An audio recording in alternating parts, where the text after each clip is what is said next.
My name is Laura Weidman Powers. I am the head of impact at an early stage social innovation fund called Echoing Green, based here in New York. And I am very excited to be here at the Culture Shifting Weekend and to be on stage with this amazing panel talking about one of my favorite topics, impact investing. Actually, anything impact related is one of my favorite topics, but moving capital towards businesses that are working on impact is certainly up there.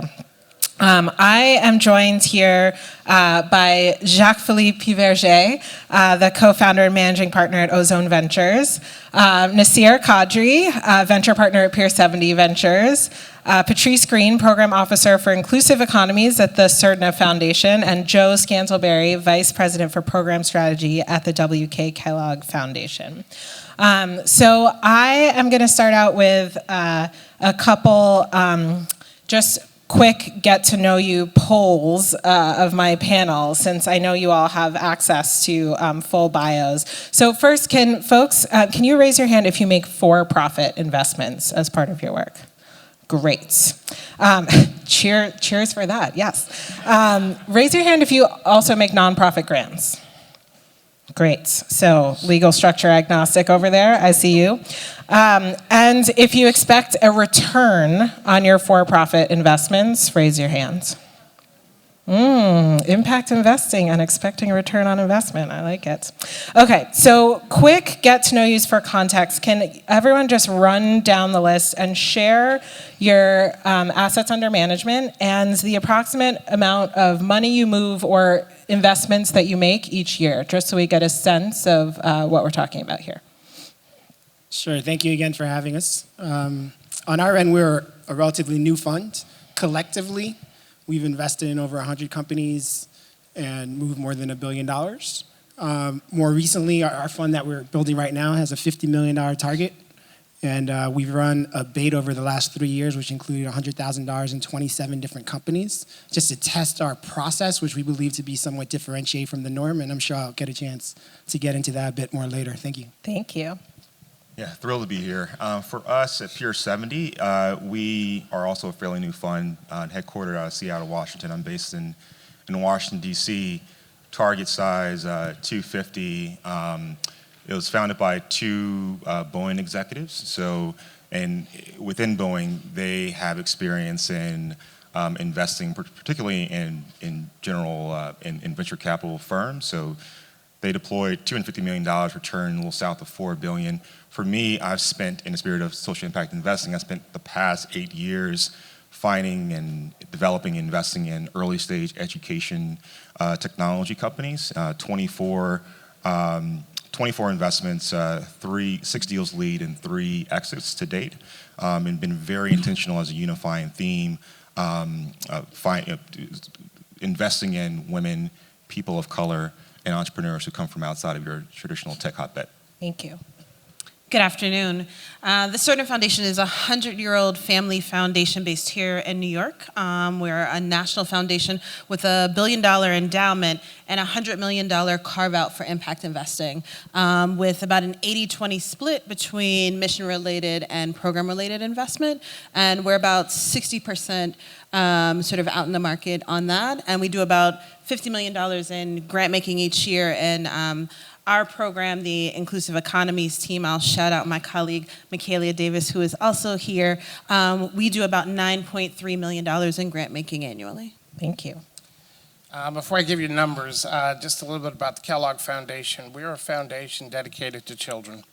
And we believe children thrive in families that are secure and in communities that are equitable. We have an $8.3 billion trust that actually gives us the privilege, I think, of making $420 million a year in grant making approximately. And of that, $100 million is dedicated to mission-driven investments, and about $50 million is dedicated to what we would call loans, program-related investments. Down the line again, what is your investment thesis in one sentence?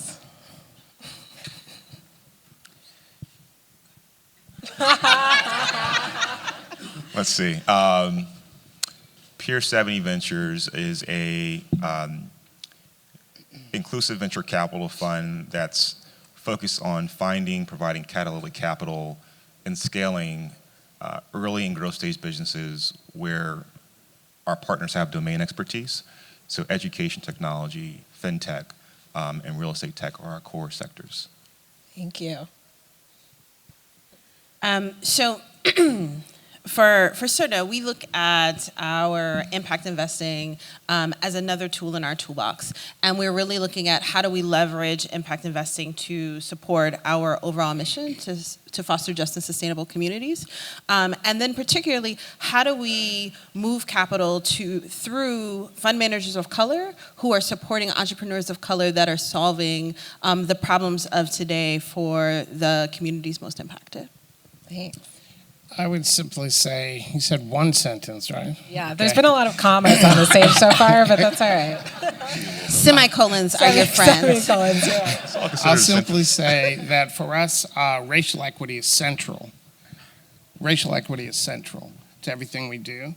And I would also add to that second part is that returns. When we think about mission-driven investments in particular, we do expect returns, but we do expect those returns and the people who manage those investments to actually have a very critical and clear eye on racial equity. Thank you. I'll continue the trend of the semicolon. So with the impact investments, we keep it very broad, supporting entrepreneurs who have products or services that we think will benefit society in some form or fashion. We think we have 3 key differentiating factors. One is geography. We're focused on Latin America, 80%, 20% globally opportunistic. Second, team. Our team is comprised of people who have built significant businesses that many people would recognize.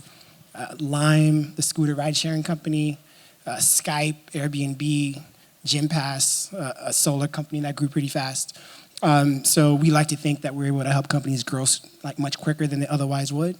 And then third is with respect to process. We're using collective human intelligence and AI to be smarter about how we diligence opportunities, how we source them, and ultimately we believe it's going to lead to not only better outcomes for our fund, but we hope that 5 to 10 years from now, it's going to lead to a swing with respect to how these things are done. It also leads to decreased bias and other benefits.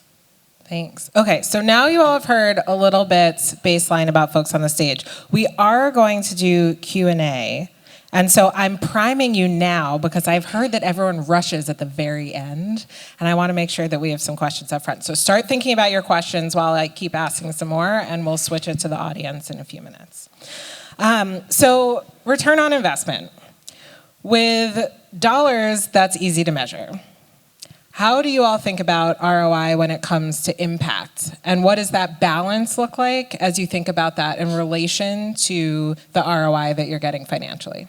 Yeah, I think I'll kick things off here. I think about it in a couple buckets, and I'm sure there's probably similarities across how we think about it. One, companies that are disrupting the status quo, that are tearing down institutional barriers. For us, it's deploying capital in the Black and brown communities. You think about equity and outcomes as well.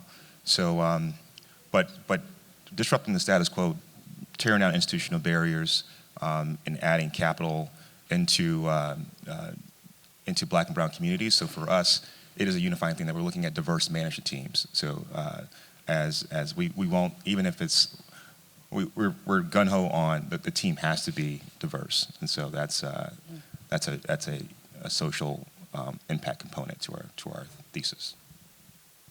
Yeah, so what I would say for us is, one, because our impact investing is tied very closely to both our mission and then to our programmatic strategies, that we sort of look back to what are those things. So on the mission-related investment side, we're looking at things that overall we're looking at how do we have a just and sustainable community. So how folks are taking climate change into effect. But in that portfolio, we're also looking at those to be sort of risk-adjusted rewards, right? As with our program-related investment, we're still looking to make returns, but our expectation is there's uncompensated risk. We're looking to use that capital to really be testing and proving out innovations in the market, innovations in the way capital flows. And not only that, I think very similar to what Joe said in terms of, CERNA has had a social justice sort of air to its work over the course of its 100 years, but in the last 10 to 12 years has really hunkered down on social justice. In the last year has centered racial equity. And so part of what that means for us is that we want to be intentional about how are we able to use our capital to effectively uncouple what risk and race being connected, and how are we doing that by supporting fund managers of color and looking at for how we are demonstrating in the market that there are communities of color, there are entrepreneurs of color that are doing great things in their community and they are making money. So I'm going to riff off of Patrice. Thank you for doing that. So I, in my work as a vice president overseeing all of our place-based work, which spreads across New Mexico, Mississippi, Louisiana, Michigan, Haiti, Mexico, some stuff from Brazil, and I'm told my CEO's getting on a plane on Sunday, so we may be back in South Africa next week. When I think about all these places that we're working in, our board chose these places because of the deep long-term inequities in this place. So when I meet folks who are thinking about impact investing, it was kind of one of those words that everybody discovered.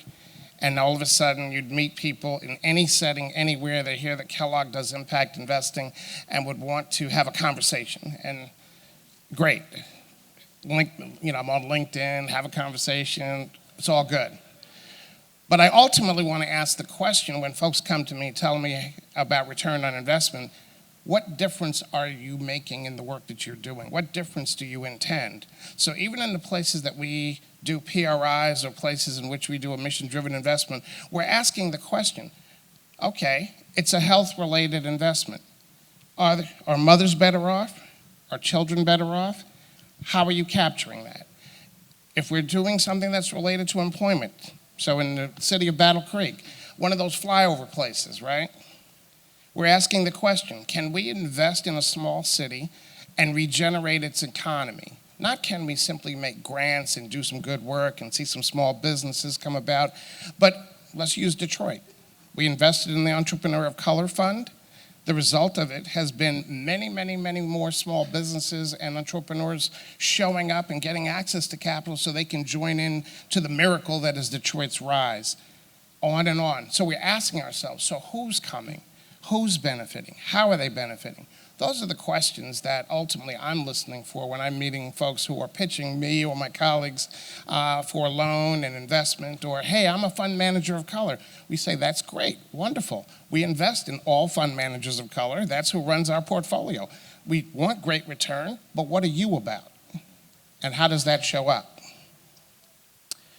To continue building on that, I think we're into pretty much all the impact areas that have been mentioned, so gender as well as race equity, pretty much all the UN SDGs, and typically if you take a step back as a venture fund. UN Sustainable Development Goals. UN Sustainable Development Goals, exactly, I figure everybody knows it, but I shouldn't be so presumptuous.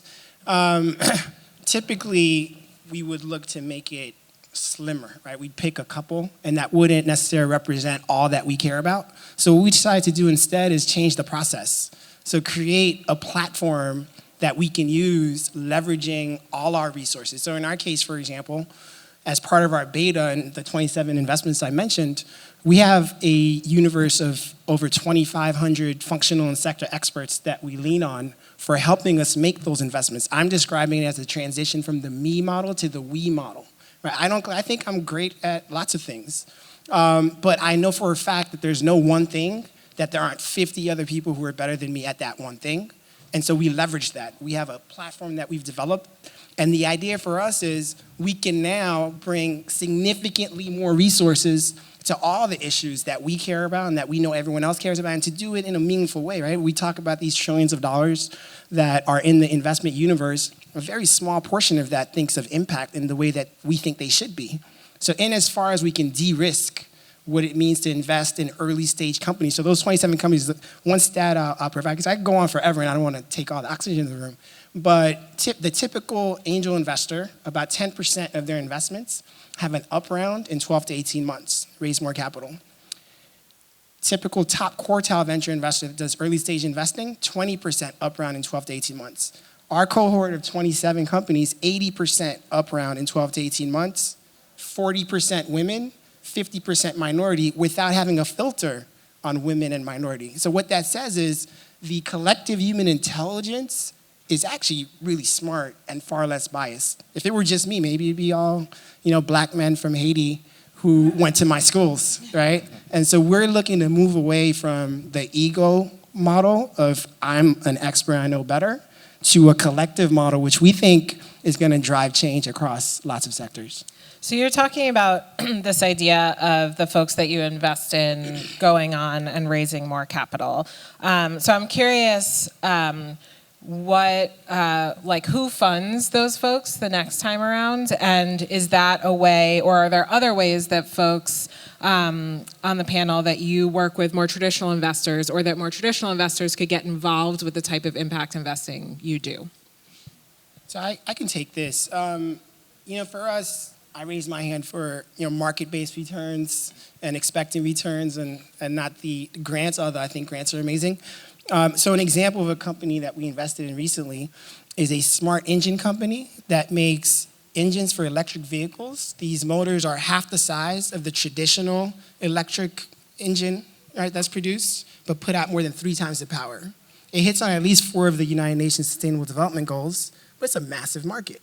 Who invests next is whoever is lucky enough to get in, right? The truth is that company probably didn't need our money, but we're connected, we know people, it worked out. But the next investors are people who are going to be into the UN SDGs, who are also just interested because whether it's a scooter, a car, a plane, HVAC, anything that has a motor will benefit from this. And so that's kind of how we think of the next set of investors.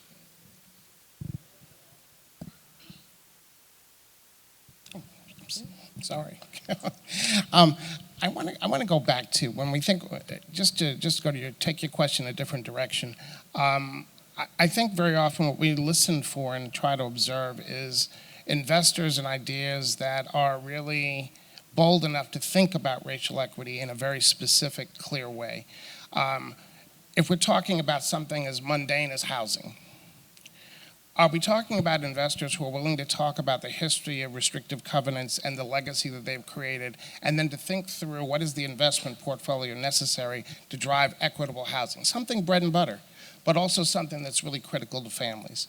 I think about investors like we've invested in a group called Propeller in New Orleans, thinking about food chain, but also, anybody been to New Orleans? A lot of food there, right? Right? Who owns that food chain? Who's part of that food chain? Very often, it's not the people who live there. So we ask our partners to actually think about how people in communities can own what we all come to enjoy, right? How do we make that happen? And how do we give you the kind of capital that actually builds that sustainable ownership? We think that's key to the kind of diversity that our economy needs. We think it's key for the kind of economic inclusion and economic justice that if we don't have, our country's going to continue to decline, in terms of its prosperity and its ability to generate prosperity. The demographics of our country is not destiny unless we change this, okay? The one thing I'll add is the traditional investors just checking their blind spots, right? And so them being proactive, right? So 80%-ish of fund managers are white. And so expanding their social network. They should be in this. More of them should be in this room to get to know us. We should get to know. We don't know each other, right? And so, the more proactive traditional investors are, hopefully that yields additional investments. And then there's a number of research out there that talks about when you invest in diverse management teams, it actually does yield higher profits than teams that look the same, that come from the same schools. And so we continue to see this pattern recognition across the VC, across a number of funding vehicles, but the more proactive, and I think that's the next wave of culture shift. It's like, how do we get more white folk in this room, along with maintaining our theme? My hope is that we move the needle as we see more inclusive investment entrepreneurship. Yeah, I think the only thing that I would add, I think we are beginning to have more conversation about who are the next sort of follow-on investors to the folks that we are investing in, and how do we as a foundation sort of use our position to get into spaces where folks may not otherwise, and to prime the pump so that folks are ready to, I think, to Nasir's point, to help folks see that there are folks that are not in their room, and to do some warm handoffs for folks and doing that work. But I think it's right that, one, folks need to be thinking about, like, to Joe's point, like, what kind of impact are you looking to have? What do you want to do, and what do you want to get out of it? And how are you beginning to ask those questions, and not just sort of investing in the way that you've always done? Because let's be real, traditional investing has an impact. The question is that impact positive or negative, and do we take that into account versus the return? Right? And so it's one of those things that, we're talking about impact as though it's this little thing, but it's not. None of those things are impact agnostic. It's just a matter of we haven't actually factored that in to what the cost is. And let me also lift up Patrice and her colleagues. The other thing that they do, and many of us try to do, is we remind philanthropy that this is risk capital. If it's not, we don't want to lose, we want to win. But we're used to investing in things that have no return. So take a risk. We can be riskier. And once we've taken on the risk, we're literally saying to other investors who are happy to come to our tables, and we join their tables, like the folks that we work with at Living Cities on through, continue to invest in this success that's now, we've removed some of that risk, right, through our initial investments. Come on in, the water's nice. Can I add one more thing? Just made me think of this. So we're all seeing this uptick in private foundations and family offices becoming more interested in impact investing. There has to be, that the private sector has to become more intentional. I was gracious enough to work at AT&T leading their social investment fund, and they really leaned into having a large footprint in the impact investing space, particularly in the reimagining education through technology. And fortunate enough to invest in all across the country, but at the same time I was encouraging their peers from Target to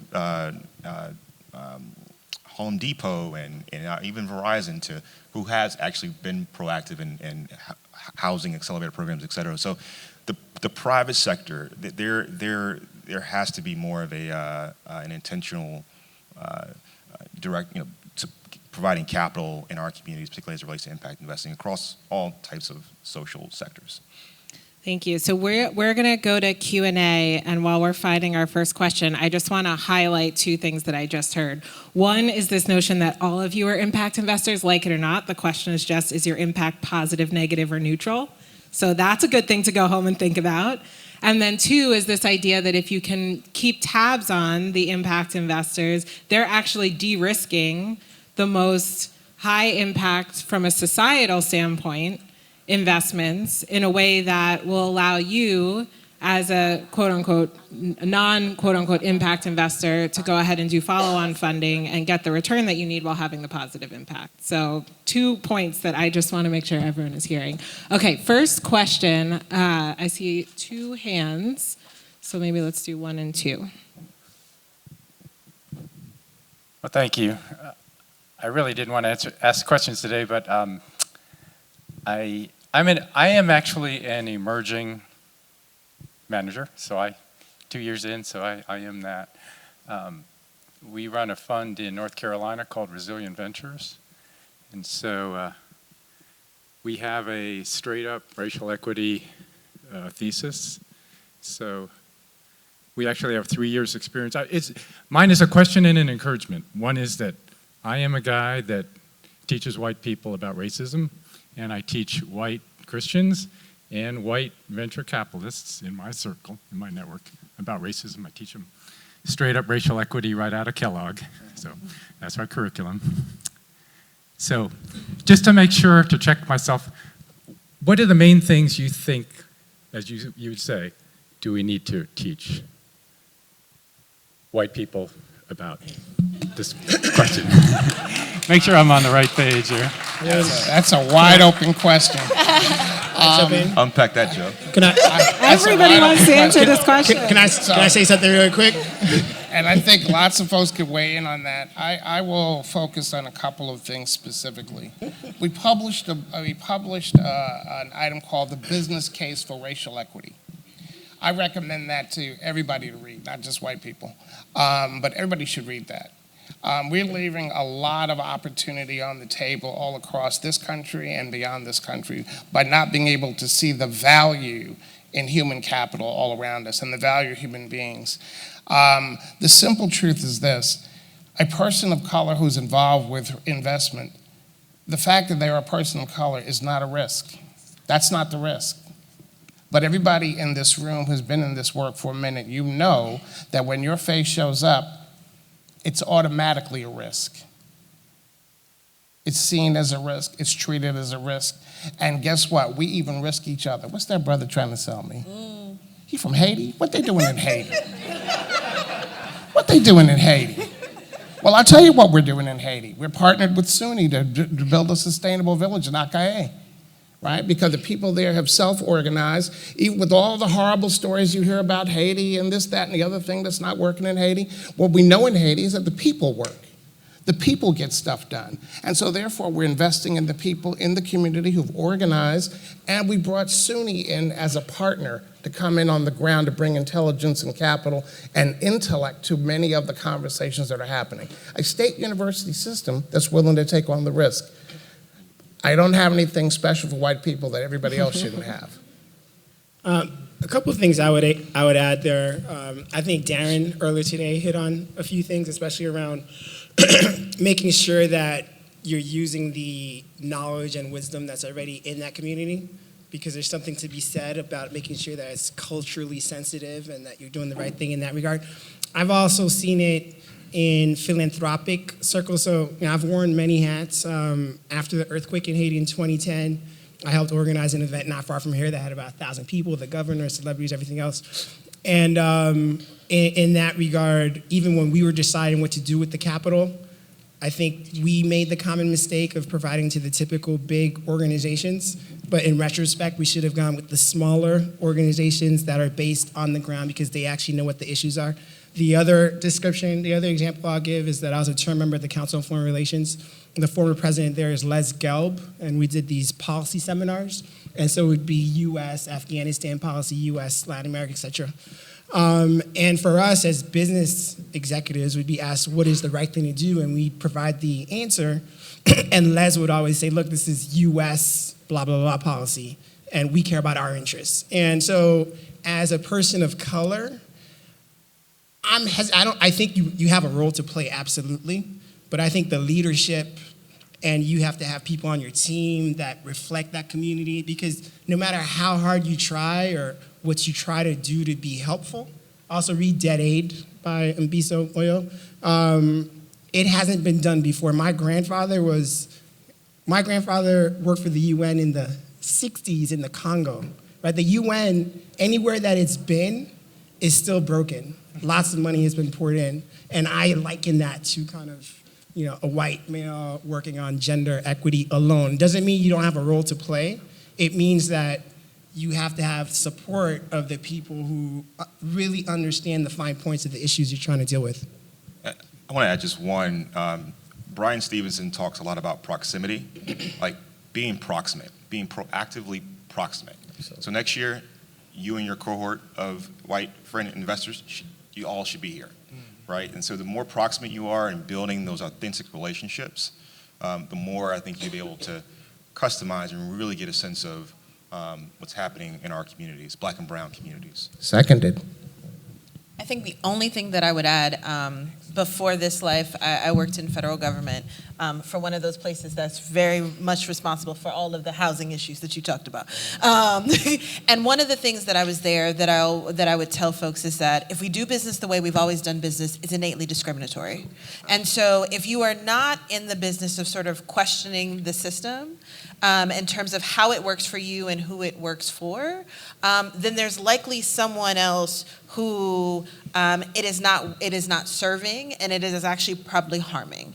And so not just white people, but particularly white people, because most of the systems in this country have been built to be in service to white people, is that if you aren't questioning how is this serving me, and then who may not be being served by it, then you're likely going to sort of miss those systems. And it could be particularly in how you're investing or what your systems are to move through that, but it could be even in how you define risk, how you define impact, all of those things about questioning when I show up, and if this is my automatic response, then you should probably question that response. Thank you. That was such a great question. We have 38 seconds left. So I am going to go to our lightning round questions. And you'll have to keep the conversation going out in the hallway because this is amazing. Okay, is everyone ready? These are literally like 1 to 2 words each. Okay.